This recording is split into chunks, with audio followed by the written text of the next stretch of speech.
I'm Aakash, and I'll tell you how not wearing your seatbelt could mean more than just a ticket. Our award-winning WVU News starts now.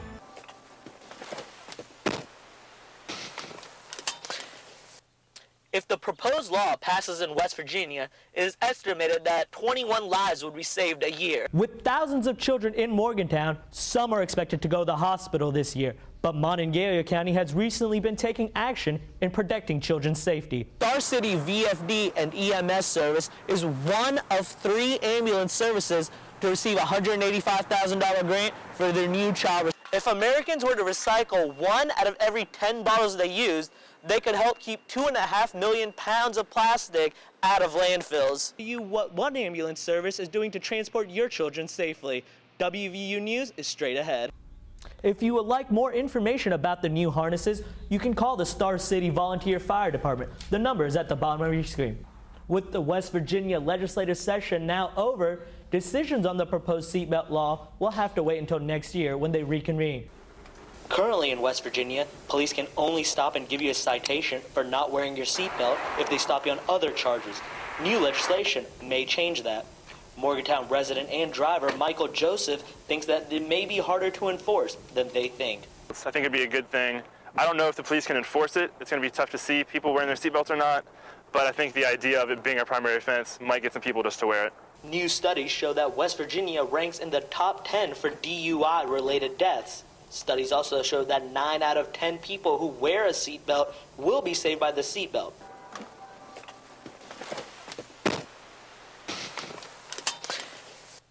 If the proposed law passes in West Virginia, it is estimated that 21 lives would be saved a year. Joseph believes that it is a good idea and life experiences have made him more cautious. I used to not as much, like in high school. My sister got into a car accident once. I was wearing my seatbelt in the back seat. I could have gotten hurt worse, but it scared me into wearing it more often. I mean, it's too easy to not do. Chief of Police Vic Probst believes that in a place like Morgantown, this could make a difference. As a primary offense, if they know they could be stopped by a police officer and cited for that, they're more likely to wear a seatbelt, I believe. The current minimum offense holds a $25 fine, but the new legislation could reduce that to $15.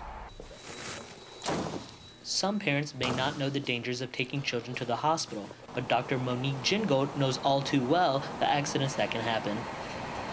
So traumatic brain injury is getting more and more attention these days, but it's under-recognized. I mean, if a child bounces back but then is sleepy a couple days later, that still is the impact of the traumatic brain.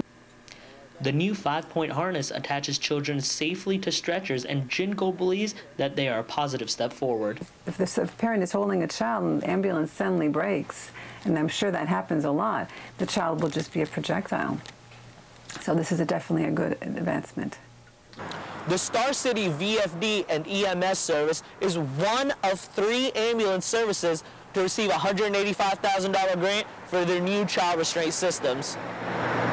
Captain Donald Dulaney of the Star City EMS and Volunteer Fire Department says that he can see no wrong. They're convenient, they fold up real nice and neat, they go into a shelf, and when you need it, you always have it. So it's safer for the parent, it's safer for the child, safer for everybody.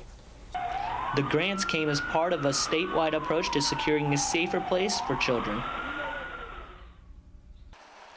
Morgantown resident Zachary English says that he used to recycle, but he feels like recycling is not encouraged in West Virginia. I've never seen bins for them. I've never really even seen a recycled truck go up and down my street here. English says that more people would recycle if it was as convenient as taking out the trash. It's not convenient having the big ones in one location like that. I think what's convenient is having it at someone's house. When they're throwing it away, they can pick it out. They can go, oh, this is trash, you put that there, you know what I'm saying? To recycle in Morgantown, residents can go to any of the drop-off locations. They're located near Walmart, Sam's Club, Super K, and Star City City Hall. If Americans were to recycle 1 out of every 10 bottles they used, they could help keep 2.5 million pounds of plastic out of landfills. Monongalia County Recycling Coordinator Laura Stiller says that they offer services to make recycling easy, but West Virginia is a tough place to enforce recycling. The thing about recycling in West Virginia is we have a lot of obstacles because we are a very rural state. It doesn't feel as rural in Morgantown, but we're rural. We're not Chicago. We're not even Pittsburgh, which is a small, big city. So transportation and population density always make it difficult with recycling. And as environmentalists look towards the future, many believe recycling should be a way of life. Aakash Brigade.